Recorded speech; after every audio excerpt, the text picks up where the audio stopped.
নমস্কার বন্ধুরা, সবিতা কাজকর্ম চ্যানেলে নতুন একটি ব্লগে আপনাদের অনেক অনেক স্বাগত। আজকের ব্লগটা আমি তৈরি করেছি আমার জীবনের একটা অভিজ্ঞতা নিয়ে।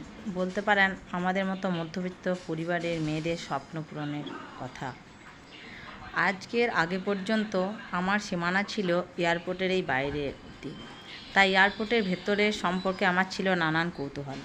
আজ আমার সেই স্বপ্ন পূরণ হবে, আর আজ আমি এয়ারপোর্টের ভেতর এমনকি প্লেনে চড়তে পারবো। আজ আমি চলে এসেছি কাজী নজরুল ইসলাম এয়ারপোর্টে। এখানে প্রথমে গেটে সিকিউরিটি গার্ডের মাধ্যমে পাস করে আমরা ভেতরে প্রবেশ করেছি এবং এখানে বোর্ডিংয়ের জন্য লাইন দিয়েছি। বোর্ডিং চেক হয়ে যাওয়ার পরেই আমরা আমাদের লাগেজগুলো ওনাদের দিয়ে দিয়েছি। অবশ্যই আমরা নিজেদের কাছে একটা করে ছোট ব্যাগ রাখতে পারি, তাই আমরা নিজেদের ছোটো ছোটো ব্যাগগুলো রেখে দিয়েছি। এখানে আমরা অপেক্ষা করছি। সেদিন অবশ্য ছিল আমাদের ফ্লাইটটা 1 ঘন্টা লেট, সেই কারণে এয়ারপোর্টের চারপাশটা আমি আরও ভালো করে ঘুরে দেখার সুযোগ পেয়েছি। এয়ারপোর্টের ভেতরে যে এত সুন্দর সুন্দর এত ধরনের দোকান থাকে সেটাও আমার জানা ছিল না।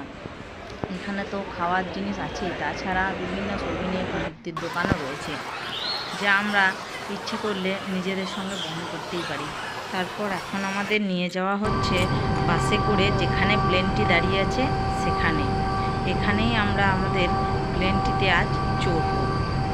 সেটা অবশ্য ওখান থেকে 1 কিলোমিটার দূরে। আর এই যে বিমানটি, যেটিতে চড়ে আজ আমরা রওনা দেব দিল্লি।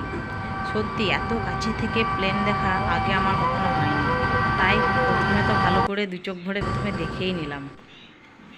এই যে প্লেনের এত বড় বড় চাকাগুলো দেখা যাচ্ছে, এগুলো কিন্তু ওড়ার সময় দেখা যায় না, কারণ এগুলো প্লেনের মধ্যে তখন ঢুকে যায়। আর আমাদের প্লেনটা এত উঁচু, সেখানে চড়ার জন্য এই ধরনের স্লিপারের টাইপের দিয়েছিল, যেটাতে চড়ে আমরা প্লেনে পৌঁছে গেছি। এই যে আমরা সিট নিয়ে নিয়েছি, নিজেদের সিট বসে গেছি।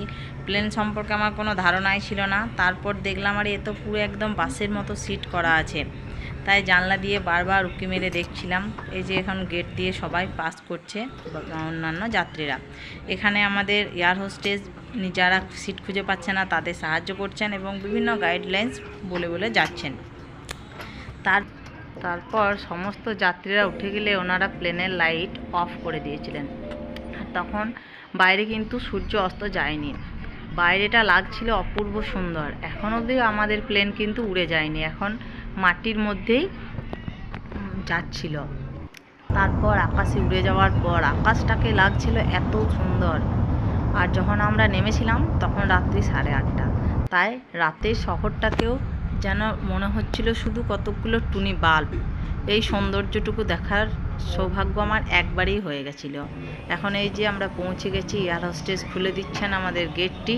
আমরা এবার এখানে নামবো।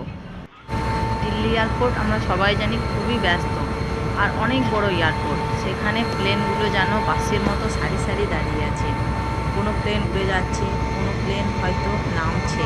এত সুন্দর লাগছিল এয়ারপোর্টটিকে আমার জীবনে এই প্রথম একসাথে এতগুলো প্লেন দেখা। তারপর আগের মতো আবার আমাদের বাসে করে নিয়ে যাওয়া হলো, যেখানে আমরা প্লেন থেকে নেমেছিলাম সেখান থেকে টার্মিনাল অবধি।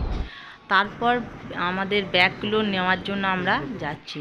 ব্যাগ নিতে গিয়ে আমি সত্যি আশ্চর্য হয়ে গেছিলাম, নিজে এইভাবে ব্যাগগুলো চলে আসছে, আর আমাদের কেবল এইটুকুই কাজ যে নিজের ব্যাগটিকে চিনে নিয়ে নিতে হবে এখান থেকে নিজে হাতে তুলে। তাই আমরা আমাদের ব্যাগটিকে নিয়ে নেওয়ার পর কিছুক্ষণ দাঁড়িয়ে দেখেছিলাম। তারপর অবশ্যই আর কি, আমরাও আমাদের গন্তব্যের উদ্দেশ্যে বেরিয়ে গেলাম। এখান থেকে এখন আমাদের যেতে হবে প্রায় 100 কিলোমিটার। আর যাওয়ার পথে পড়েছিল আমাদের ইন্ডিয়া গেট। রাতের আলোয় কি সুন্দর লাগছে দেখুন ইন্ডিয়া গেটটিকে।